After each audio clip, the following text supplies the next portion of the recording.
You get me. What's good, everybody? It's your boy Lario. Welcome back to another video. Thank you for joining me again. Today I'm going to be talking about how to blur melodies. I'm going to make a chord progression from scratch. I'm going to show you how to blur that to add some more dynamic to your beats. Without further ado, let's just hop right into it. I'm going to make this melody from scratch using this plugin called Captain Chords. And now that we have Captain Chords open, I'm just going to choose a scale, go with D sharp minor. You can see here, it's super simple to use. It's going to create a chord progression for you. So if you want to extend the chord progression, you just hit this plus button right here, change the chord.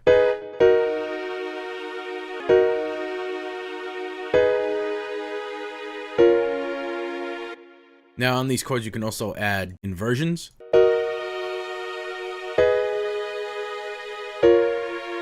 Sounds pretty clean. You can also change the sound that you're using here. You can go by plugin, so you can scan your plugins and then you can load up any plugin that you'd like here. Go to VST output. It shows you how to do it there. In this case, I'm just going to use the piano strings because what's really cool is you can just take this MIDI clip and drag it straight into your channel rack. Now we can go ahead and mute Captain Chords for now. We can throw any plugin on this chord progression that we like. You can use FL keys. We can use flex.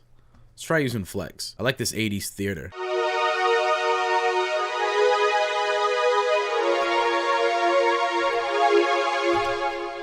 Send this chord progression in this plugin into the mixer. Now in the mixer, I'm going to arm it to record, hit Alt R and start. We're going to double click on that audio clip, right click here. You can go into audio editor, you can hit Control E and open up Edison. Then you can just hit this blur tool right here. You can adjust the amount to about here, I'd say, and make sure that mix knob is all the way up. Then you can either preview it. So what it does, it just like adds a ton of reverb, but it does it in a cool way. You could also throw a reverb plugin on the channel and then record that, but this takes a step out of that process and it makes it a little bit quicker. Then you can hit accept and then we can click and drag that into the playlist. So we can listen to this blurred melody right here.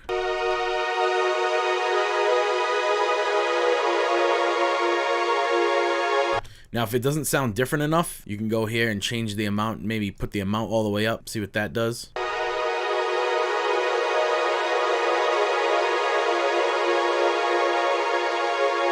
What I like to do is sometimes make risers out of these. So let's fade it up a little bit. And then at the end of every bar or so, what we can do is trim that.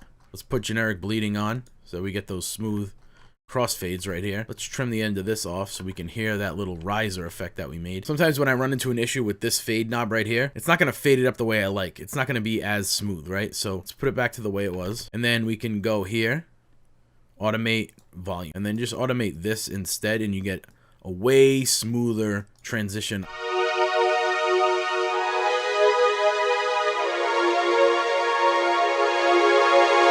So it adds a nice swell. Something else to differentiate that, what I like to do is turn the pitch all the way down on that blurred melody right there. Doing this is going to make it stand out a lot more than it just did right there. It kind of sounds like a blurry mess. I'm also going to send it to its own mixer track. We throw an EQ on it. Just give it a listen by itself.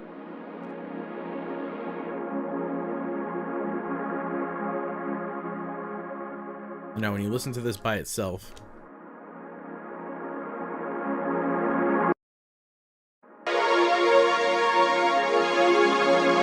just kind of adds a trippy, big, spacious vibe in the background.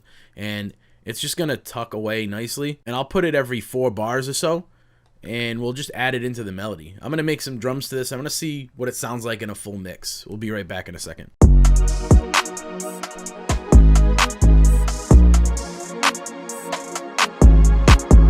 You can hit the link down in my description below to get 10% off Captain plugins right now. It's on all Captain plugins. All you gotta do is hit that link and use code YOUGETME10 at checkout. You get me.